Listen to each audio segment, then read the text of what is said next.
Closed all educational institutions for security as anger grows over the road deaths of 2 students. Thousands of young people have blocked streets across the capital Dhaka for a 5th day. Witnesses say a speeding bus hit and killed the 2 students on Sunday. Now, the protesters are calling for the arrest of the driver and better road safety measures. Tanvir Chowdhury is our correspondent and is following events for us from the Bangladeshi capital. I mean, is this protest by the students just about the deaths, Tanvir, or the general sort of law and order environment overall? I think it's an overall frustration. I mean, we have seen protests by the students over quota reform. That has not been accepted by the government. Many of the students were beaten up by the government party students. Now, this is a very unprecedented, because you can see students as young as 9 years, 10 years old in the streets. Average age probably would be around 13 to 18 years old or 21 years old, college students from high school, junior high.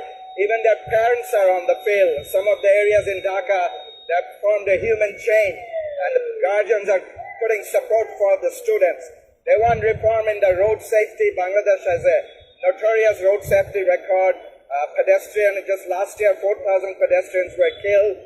You can see old cars, trucks and buses without proper license, even headlights in some cases, still ply on the road in the evening. They want some sort of major reform in the transportation system. They want punishment for those who drive buses and trucks without license.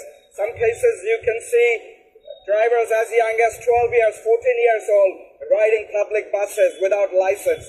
Now, the government knows about all this. These are all in the books, but they fail to enforce these things. As you have mentioned, is there an overall frustration? Of course there is.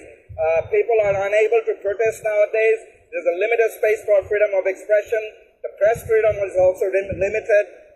There is an election down in the end of this year, so there is a general sense of frustration. Opposition parties cannot protest. They don't get permission to protest. So there is an overall frustration. Otherwise, you will see this sort of unprecedented number of students in the street all across the country. Indeed. Just give us a sense then. I mean, behind you, obviously, lots of people have gathered. We could hear the police sirens, or certainly emergency services sirens in the background. What is the atmosphere there like on Thursday? Okay, I'm in a place, this place is called Farmgate. It's one of the busiest intersections in the city. You don't see as much traffic. Behind me, a bunch of students have gathered.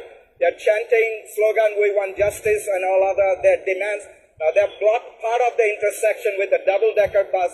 I don't think you can see that on my right. And there's another double-decker bus on the left, the station there. So there's a massive traffic gate lock. Most of the people didn't come out. But this is just one part of the intersection in the city.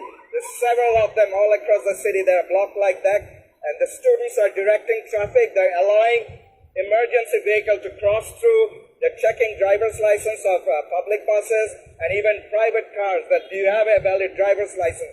Why aren't you wearing seatbelt? You know, they're taken over the streets, you know, literally. And this movement probably will continue until most of the demands are not met. And there's going to be probably a political fallout, if not anything, out of this down the road. We shall see what happens as the day progresses. For the moment, Tanvir, thank you.